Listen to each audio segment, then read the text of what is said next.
నమస్కారం బ్రహ్మానందరెడ్డి గారు. నమస్కారం సార్. ఉపాధి విషయంలో కూడా కొంతవరకు మూవ్ అవుతున్నట్టున్నారు. జాబ్ మేళాలు కండక్ట్ చేస్తూ ఉన్నారు.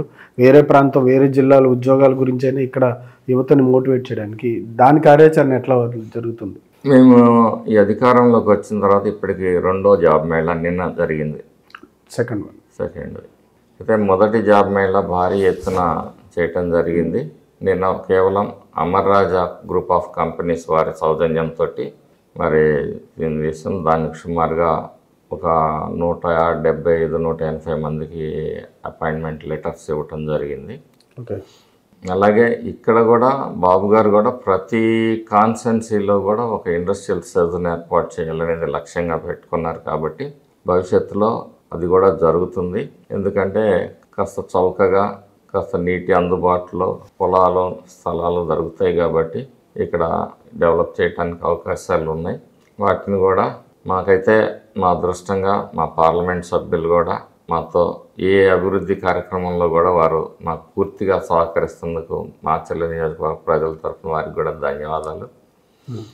మాకు అది కూడా సాధిస్తాం.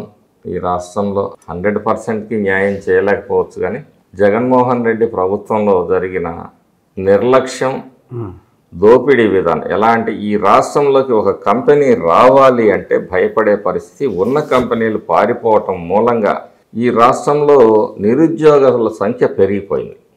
ఇది వాస్తవం. ఈరోజు కొన్ని కంపెనీలు ఆంధ్రప్రదేశ్కు వస్తున్నాయంటే కూటమి భరోసా, వాళ్ళకి భద్రత. ఏ వ్యక్తి అయినా సరే భద్రతను కోరుకుంటాడు. అలాంటి పరిస్థితుల్లో మెల్లిగా అడుగులేస్తున్నాం. ఒకే రోజు అద్భుతాలు సృష్టించటానికి ఇక్కడ అల్లావుద్దీన్ దీపాలండు కేవలం కానీ ప్రయత్నం, బాబు గారి శ్రమ. సంపద సృష్టి జరిగిద్దా? ఖచ్చితంగా లక్ష్యం.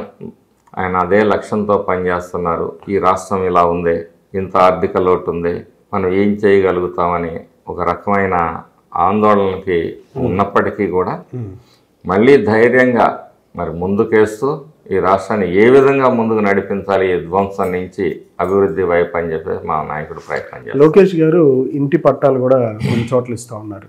మీ నియోజకవర్గానికి సంబంధించి ఇంటి సమస్యలు కావచ్చు, లేకపోతే ఇళ్ల స్థలాలకు సంబంధించి కానీ రుణాలు కావచ్చు, ఇవన్నీ ఎవరైతే ప్రభుత్వం దగ్గర నుంచి ఆశిస్తున్న వారికి మీరు ఈ సందర్భంగా ఎటువంటి చర్యలు తీసుకుంటున్నారు? వాళ్ళకి చెప్పాలనుకునేది ఏంటి? ఎంతవరకు వచ్చినాయి? గతంలో కట్టిన నిర్మాణాలు కానీ కేటాయించడం? గతంలో బకాయిలు ఉన్నాయి. మీరు టిట్కో ఇళ్ళు, పేదల ఇళ్ళు ఒక 5-6 వేల కోట్ల రూపాయలతోటి వేల కుటుంబాలకి మరి మేలు జరిగే ఆ టిట్కో ఇళ్ళని నాశనం చేశాడు. రంగులు మాత్రం వేసుకున్నాడు. సిగ్గుండాలి కదా. పూర్తి చేసి ప్రజలకు హ్యాండ్ ఓవర్ చేసి కనీసం రంగులు వేసుకున్నామన్న అర్థం ఉంటుంది. మేము 80% పూర్తి చేసిన ఇళ్ళకి 10%, 20% పూర్తి చేయకుండా వాటిని ఈరోజు నిర్వీర్యం చేసి పేదల మీద నీకు ఎంత కక్ష ఉందో ఇది ఒక ఉదాహరణ. అంటే ఎప్పుడు పేదవాడు పేదవాడుగానే ఉండాలి. నువ్వేసే బిస్కెట్ వైపు మాత్రమే ప్రజలు ఎదురు చూడాలి. ఇది నీ సిద్ధాంతం, నీ పార్టీ సిద్ధాంతం. ఇవాళకి కూడా అదే విధానం. ఇవాళకి కాదు, అతని ఆలోచన ఎప్పుడు మైండ్ సెట్ అంటే బ్రహ్మారెడ్డి మారడు, చంద్రబాబు నాయుడు మారడు. ఆయన ఆలోచన ఎప్పుడు ఈ రాష్ట్రాన్ని ముందుకు తీసుకోవాలి, ప్రపంచ పటంలో నిలపాలి, ఈ టెక్నాలజీని వాడాలి, is of government, speed of government, ఇట్లా ఉంటాయి ఆయన మారడు. ఆయన కూడా ఎక్కువగా ప్రభుత్వం వైపే చూస్తారు. అభివృద్ధి, సంక్షేమం. ఒక రకంగా ప్రజలు, సంక్షేమం, ప్రభుత్వం, పరిపాలన మీదనే ఎక్కువ దృష్టి పెడతారు ఆయన, పార్టీ మీద కన్నా. అంటే ఆయన ఆలోచన ఏంటంటే ఎప్పుడు అట్లానే ఉంటుంది, ప్రజలు బాగుండాలి, ప్రజలు బాగుండాలని. మీరు సెటరేట్ చేస్తారా ఇళ్ళకి సంబంధించి ఇష్యూస్? ఏం లేవండి. స్టేట్ పాలసీలో ఇది జరగాలి, టిట్కో ఇళ్ళు.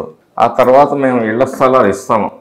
ఇళ్ల స్థలాలు ఇవ్వటం అది కూడా వాళ్ళలాగా ఊరికి ఓ 15 కిలోమీటర్లు, 10 కిలోమీటర్లు శ్మశానాల దగ్గర, చెరువు పూరంబాకులో ఇచ్చేసి అక్కడ మౌలిక వసతులు లేకుండా ఆ భూములు చదును చేస్తాము, గ్రావెల్ రోడ్లు వేస్తామని చెప్పేసి ఎంత దోపిడీ చేశారంటే అవి కూడా లెక్కలు తీస్తాం.